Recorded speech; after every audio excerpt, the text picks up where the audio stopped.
How's it going, JT? Doing well today? Hey, doing well. Nice to Thanks. be here, Cam. Appreciate you having me on. Yeah, thanks for joining me.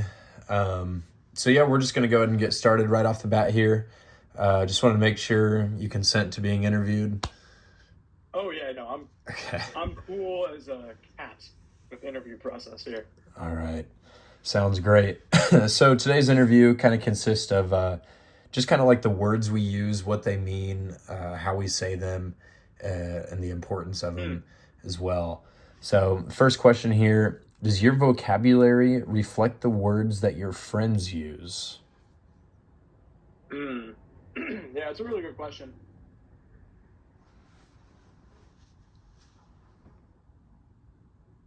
Vocabulary and different things. You often just start talking the way your friends talk.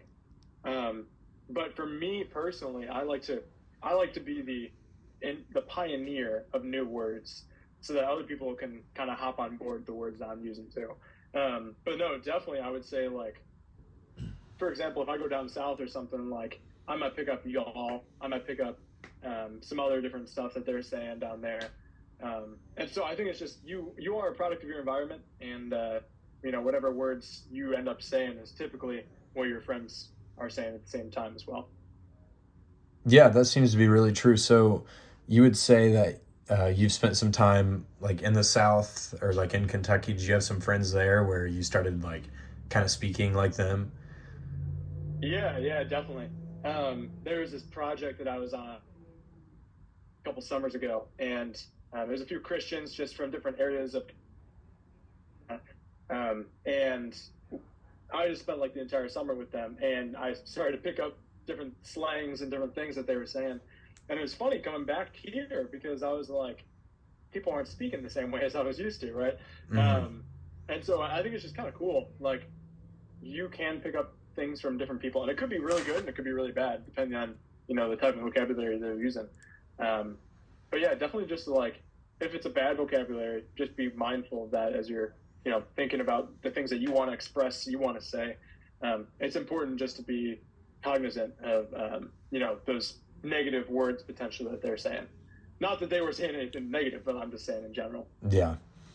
You had mentioned you kind of like to drive, like not necessarily drive conversations, but you talked about how like you kind of like to use your own words. So is that like you just kind of like make up Mm, your own words, or how does like or yeah, kind of good elaborate? question. Yeah. So, I don't know. There's a few words that I've come up with.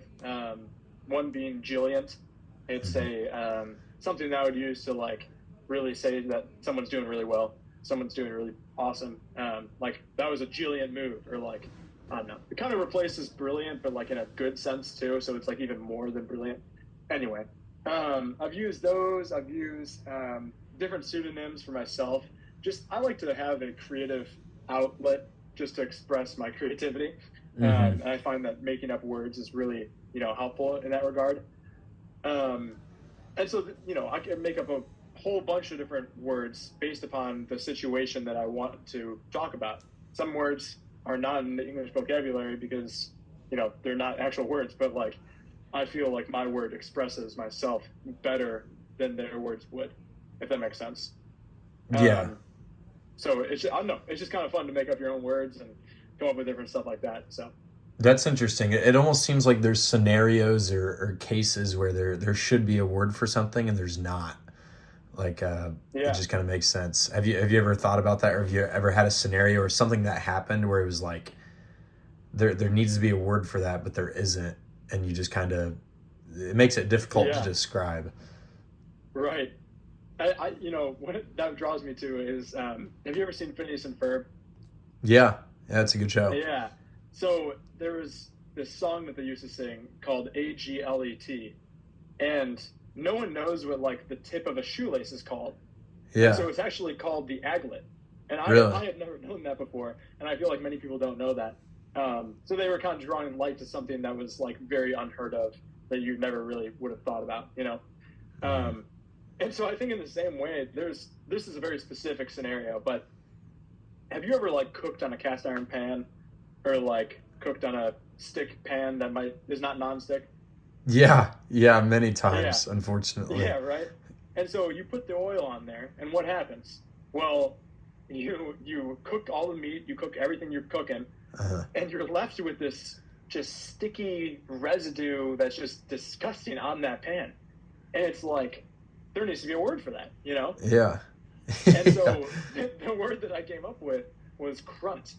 It Uh-huh. just is. It's kind of like a crust. It's like nasty. It's just like it's crunt. I don't know. Yeah. And so I feel like that's a really good word to describe that specific scenario. You know what I'm saying? No, yeah, that I agree. There definitely should be a word for that, and I guess now there is. Crunt. Now there is, right? Um, yeah, I feel like you could even use that word in like other contexts or other, like it just kind of makes sense when you use it.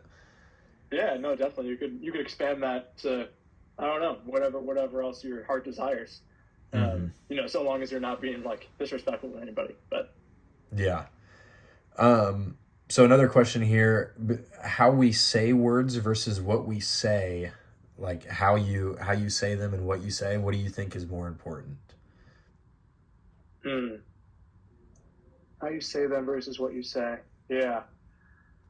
Um, man, I would say um, probably your actions speak louder than your words. I know that's a very cliche thing to say, um, but definitely, like if your words aren't backing up your if your actions aren't backing up your words that you're saying, no one's gonna believe you at all.